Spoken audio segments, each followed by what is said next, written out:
Hello, everyone. We're here at Southwestern University Stadium, El Paso. Coach Mark Lowry, welcome to this Striker Tejas. Thank you, dear. Thank you for having us on. Thank you. Yeah. So Coach, want to start. Letting people out there. Some people might not know you. You are a young coach. We could even say a young, successful coach at this point. Also, what you have done with this franchise the last couple of years.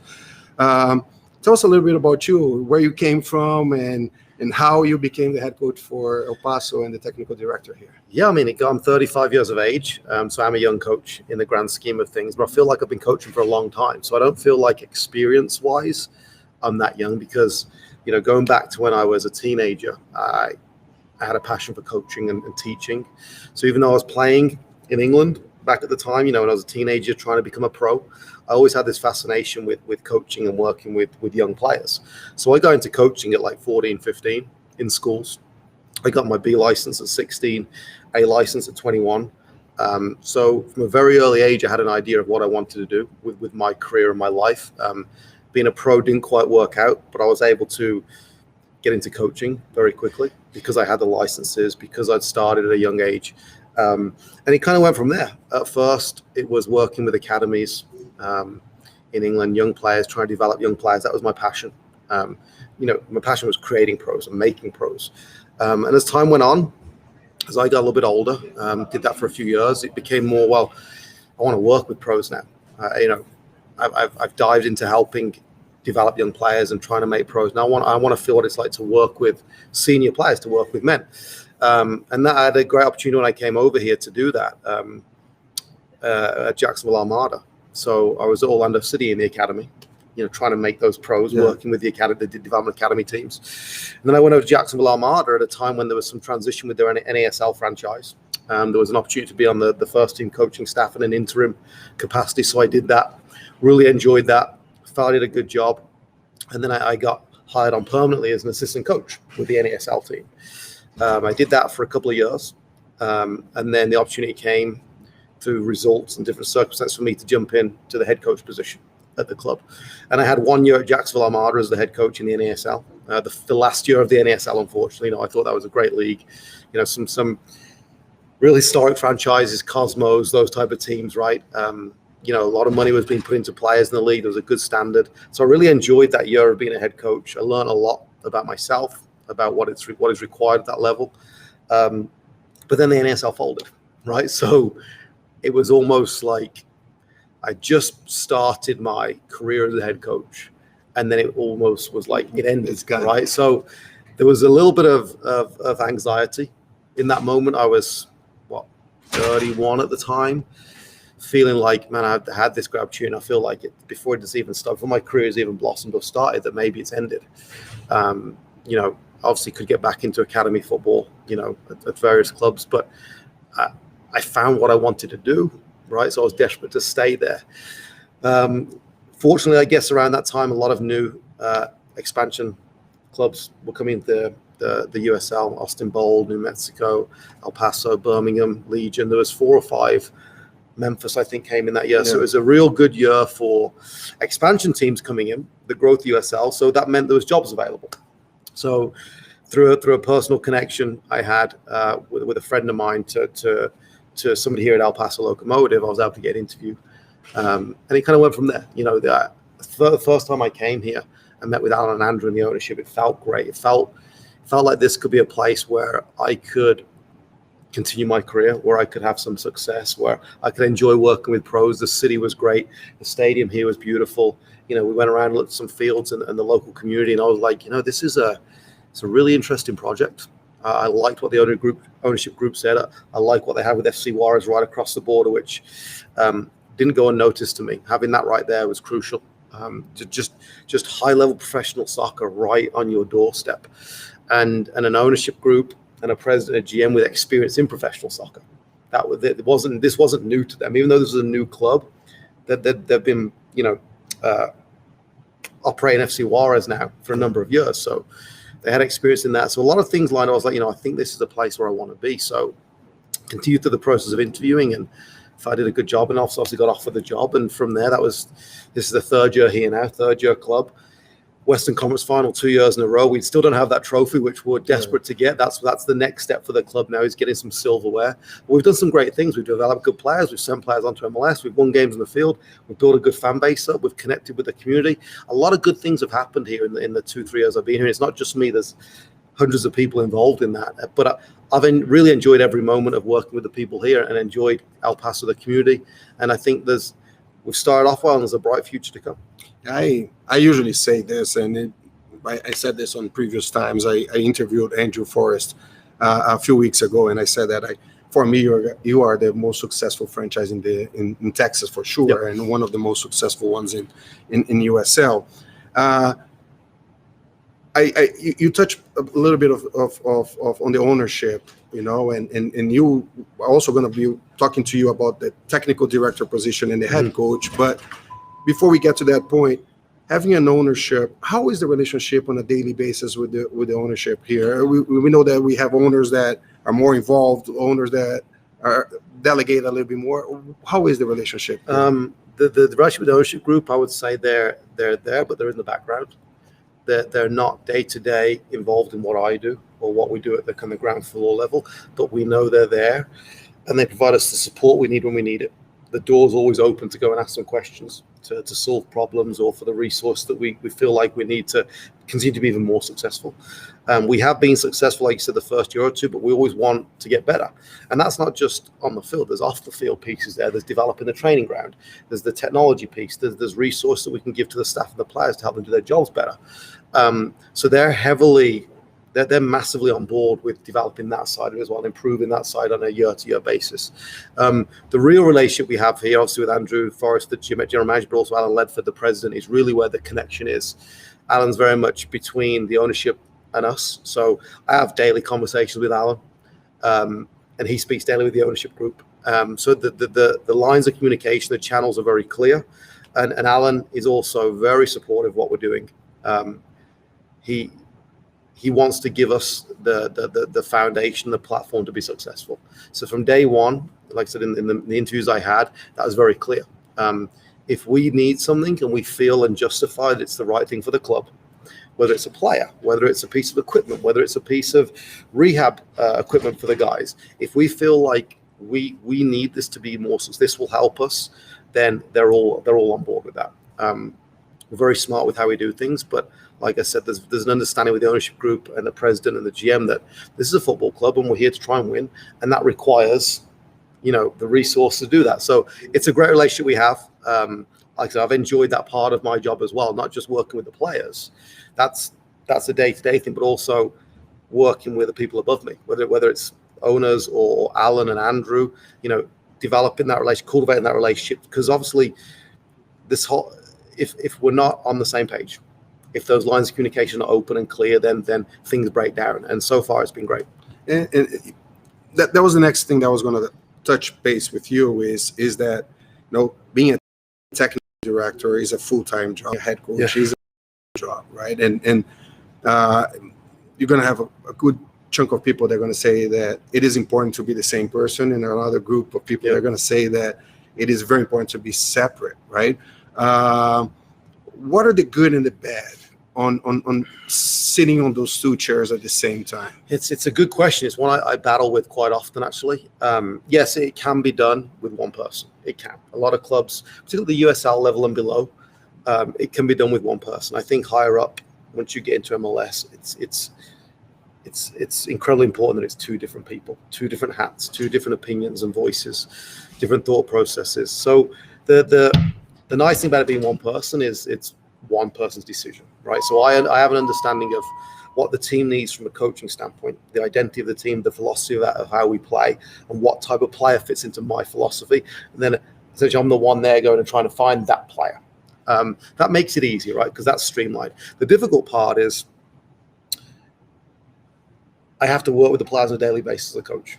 Okay, so I have to give them the love and attention they require to improve, but then also have to make a decision on their futures, right? So as a technical director, which is difficult at the end of the season when I've spent 8, 9, 10 months loving them, caring for them, spending every kind of waking hour with them to improve them and put your arm around them in tough times, pick them up off the floor, because that's the role of a coach these days. We're mentors, we're friends, we're guidance counselors, we're all those things. And then come the end of the year, I've got to change that hat and put on, well, you're not good enough for us anymore. Yeah. And that's a difficult one to take for me and also for the players, because it wasn't that I was being disingenuous throughout the season. I wasn't. I cared. I loved them. I did everything I could for them. But then you've, as you know, you've then got to become almost ruthless in doing what's right for the club, whether it's from a financial standpoint or from, bringing in a better player for a better position, and that's the real difficult part. And that's where having two people makes it easier, because the coach can then just be a friend and then the technical director can come in and be that guy that does that. That's it. I usually say it's the good cop, bad cop. That's what it is. Situation, yes. right? Yes. You don't have that, no. right? And that's a big challenge, That's the challenge. On your position. And I truly admire the professional people that can do both of them at the same time, like you're doing, being successful. I'm trying. I'm doing a good job. I'm trying. Yeah. On the technical director side, I want to explore a little bit on that, Mark, is a big challenge that we have on the USL overall, and I'm a big fighter for a change overall, is over the past decade, and including in ASL and all of that, there was less risk taken by the clubs doing short-term contracts, and every year renewing that whole process, and at the same time complaining that, hey, we don't make revenue out of selling players or whatever. But at the same time, if you have everybody on a long-term contract, you have your arms tied to make changes. Where does Mark fit to this dilemma on what should a USL team focus on? I think you have to have a blend of the two, and I think we're getting there here as well. In terms of there's guys you bring in and you're not too sure about. They haven't proven themselves yet. So it's a big commitment from a club to give somebody a 2-3 year contract when they haven't proven themselves, whether it's in the league or at this level or in the system, or whether it's because of injuries they've had over their career, right? So you've got a guy that's being injury prone, you bring him in. It's hard for the club to sanction giving that guy a 2-3 year contract when he could be injured for most of it. And then it's almost like the club's losing that money when, at the USL level, every penny you spend is important. So I think you have to have a blend. I think initially short term, figuring out who's who makes sense. But then once the player has kind of shown who he is as a person, right? So you now know, you understand who he is as a person. You can trust him as a person. You can trust him as a teammate. And he's shown the quality, and he's also shown that he's pretty durable, right? So any injury he gets, it's going to be just an unlucky one. It's not because he's injury prone. So if they check those three things, I think you can then, and also at the right age, you can then give that person the security that's important for an adult, right?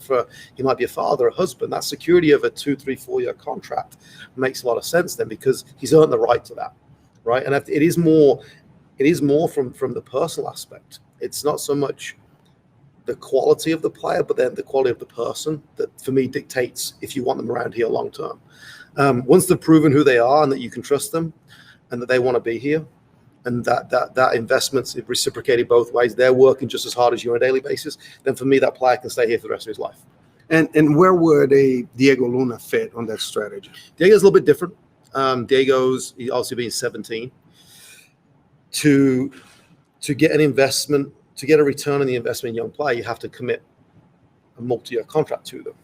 And there's a risk in that, because young players, you don't know what direction they're going to go off in, right? They might be up here right now, but a year's time, because of how things are, they might drop down. There might be an injury. There might be various things that happen, on and off the field that can determine a young player's trajectory. But then again, when they're young, they might not have that much of a financial outlay.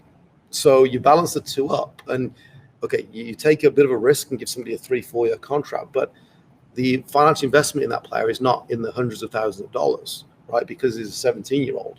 So I think that you balance that out a little bit, and you take a risk.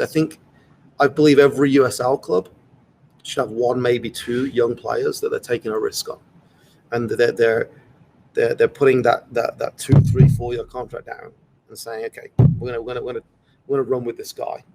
We're going to see where it goes, because that's exciting as well to me. Diego's a player that, first of all, has exceeded expectations. We knew he was good. We actually brought him in for a week to try it, which I think is important as well. You bring the person in, you meet the family. Particularly with a young player, you get to understand what type of headspace he's in, how mature is he, right? And we feel it very early on that Diego's very mature. He's very stubborn in his objectives. He knows what he wants, right? And he's very clear on that. Nothing's going to get in his way of achieving his goals. I learned that very quickly about him. And he handled himself well in training for the week we came in. He didn't look like a child. He stuck his chest out and he went out there and he tackled and he got stuck in with the guy. So that was big for me. So I felt Diego, even though you're not sure what a century is going to look like in 2 years, no one can project that. No one has the magic crystal ball. Diego was, for me, was like, okay, if I was to lay out a plan for Diego, I think in a year's time, I think we have a player for the first team in a year's time. But right now, we develop him. Yeah. In 1 year's time, Diego will be a valued member of this squad. And then 2-3 years' time, Diego will be the best player in the league, potentially, or in the squad. He's bypassed the first year, right? I was going to say that. Yeah. 2 weeks later, he's done phenomenal. He's bypassed that first year of, okay, 1 year to get Diego up to the standard of now as a valued member in the squad. He's now there, right? He's playing a lot of minutes week in, week out. We want him on the field. He's shown he deserves to be on the field. So Diego's a special case. Diego's did incredibly well. One of the goals that we have with the Striker Texas is educate the community about soccer overall. So my next question is going to be about a hypothetical situation with Diego moving forward. Right now, Diego is the best one. You have this kid that's loved by the community, and you have an opportunity for him to move forward to a new, better position for him, make some revenue for the club, and the fan base doesn't like that. Can you talk a little bit about that moment? That moment, you have to take off your head coach hat, you have to take off your director hat, and you have to be a human being. You have to recognize that Diego is a human being. All these players are people that have goals and aspirations and dreams. So if an opportunity for Diego comes about where he can move on to a higher level, a bigger, better club, and make more money for himself, and obviously the return of the investment is a bonus for us, getting that money, the transfer fee. But we're not going to stand in Diego's way because he's a human being. And that's where you have to kind of remove those external influences of like, we want to win games, right? We want to be successful. The fans might not be happy, but those things really shouldn't get in the way of Diego or any person, right? Going from somewhere to a better position, right? We did the same with Logan Ketter a few weeks ago when he went on loan to Portland Timbers. Fans weren't happy about it. What's going to happen with Logan? Is he coming back? Once that opportunity came about for Logan, I'm not going to stand in his way. Because at the end of the day, if the roles were flipped and reversed, I wouldn't want anyone to stand in my way. So that emotional connection you have with the player is important in that moment. That empathy, you have empathizing with his situation. Okay, Logan wants to do this, it's a great opportunity for him. We're going to allow him to do it. I don't think you create a good culture or a successful culture if you stand in players' way. And I don't think that's the right way to manage people nowadays. The modern day player is a little bit different. They require a little bit more love and care. And I think one way you show that is by supporting them in those moments and providing them an opportunity to go on to bigger and better things and make a lot of money for themselves and play at a higher level. So that's what the goal is for Diego. Very, very, very interesting. You're listening to the Striker Tejas Extra Time here from El Paso. Coach Mark, let's talk about this season a little bit, right? We already touched it a little bit on the last two seasons, how great you guys have done, and I think the league overall and the soccer community has not given the right credit overall to what you have done here on the past 2 years, and I'm making sure that this acknowledgement is done. Appreciate it. Said that. This year seems a very strange year overall, right? I don't know if it's because of what happened last year with COVID or whatever. It's there's no pattern, it looks like, on this year, right? If we look at our Mountain Conference here, a very strange one, right? Where Real Salt Lake has been always a strong team this year. It's not putting that much of a pressure. Mark Bay, our Austin reporter, has given me a hard time because I said that Colorado Springs never does well, and now this year they're giving us some trouble. But it feels that with our group that at the end of the year it's going to be there's 5 teams for 4 spots, right? The Okay. 4 Texas teams and New Mexico. Okay. Is that a fair statement, or No, I think Colorado are in the mix. I think Colorado have proven themselves. They played 10 games where they're a dangerous team, and they can beat anybody on their day. They have a lot of pace up top, which is dangerous. So I think Colorado are in the mix as well, and I think our conference is the strongest one out of all 4 by a long way. Monarchs obviously haven't done quite well, but when you've got 6 teams, I think it's fine for 4 spots. If you look in the other conferences, there's maybe 3 or 4 fighting for 4 spots, right? So it's definitely the strongest conference. I agree with that, and I'd actually throw Colorado into the mix now because they're a dangerous opponent. All right. Looking at our Copa Tejas tournament, it might be the easiest way for any team to get the silverware. Okay. Now, I always bring this up. I lifted the first one of them, with the boat 2 years ago.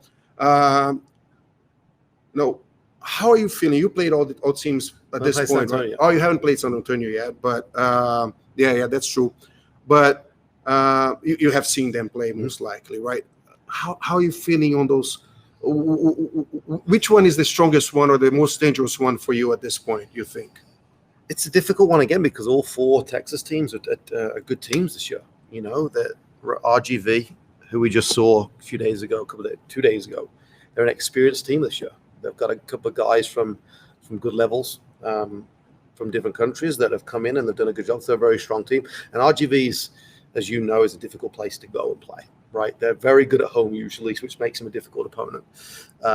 Austin Bold have ability, and I think what they've done all 3 years, they've got Austin, for me, have the ability to beat any team in the league, but they also can lose to any team in the league. So I think that's what we found with Austin, that on their day, they're one of the strongest teams in the league. They really are, because 1 to 11, they're good athletes, they're good players, a lot of technical ability, but they can seem to be a little inconsistent. But that makes them a very dangerous opponent, right? And you never know what you're going to get. You never know what you're going to get. And on their day, Austin can beat anybody in the league, including Phoenix and all those guys. Austin are as good as anybody on their day. And then the other one, San Antonio, who were great last season, and they haven't seemed to got going yet this year.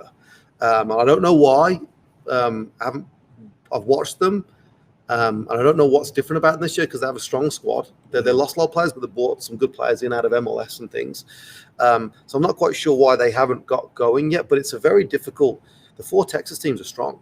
They really are. And it's out the Mountain Division, the Mountain Conference, the Copa Tejas is difficult.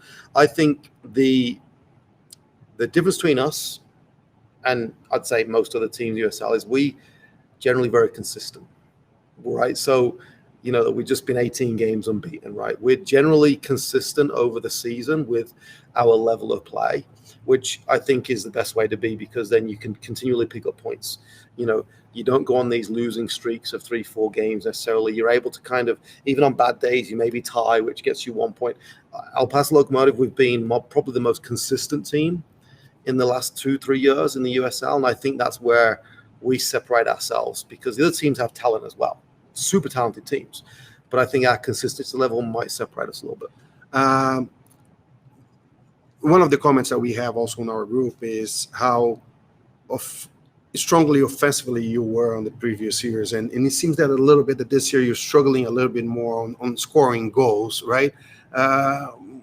Is there a reason for that? Or? No, I actually think we haven't been strong offensive in the first 2 years. When you look back, we haven't scored enough goals.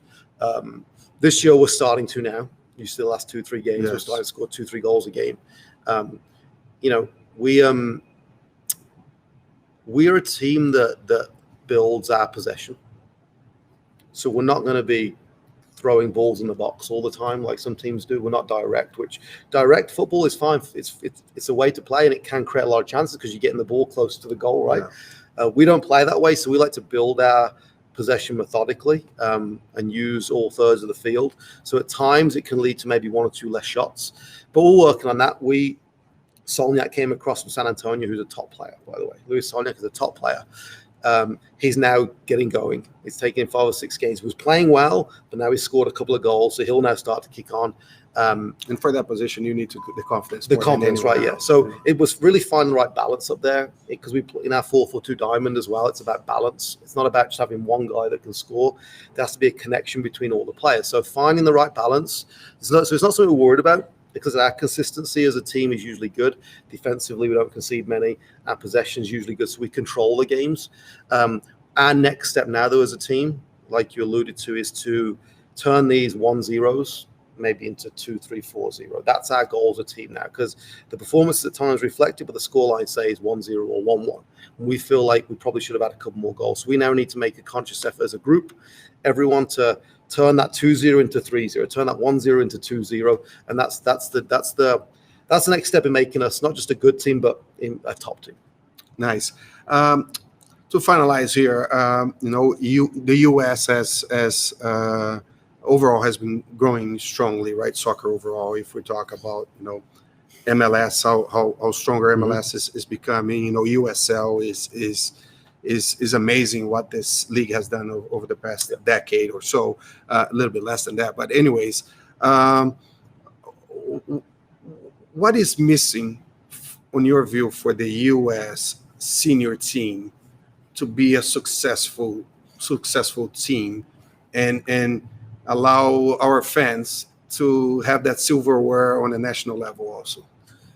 That's a good question. I don't think the answer is promotion relegation.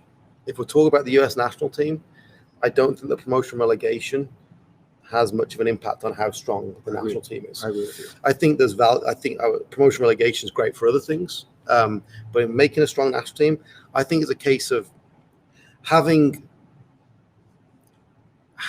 more quality organizations, whether that's professional organizations or youth organizations around the country, because the country's so big.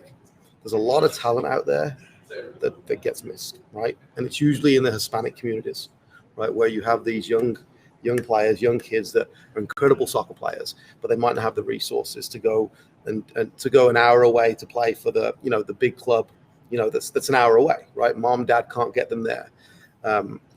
How do we find a way to get those kids into good environments, good clubs, and start nurturing that talent? I think that's what makes the US then into a powerhouse. It's already quite strong. The US national team is getting better every year, but the players we have coming through are coming through MLS academies, which is great.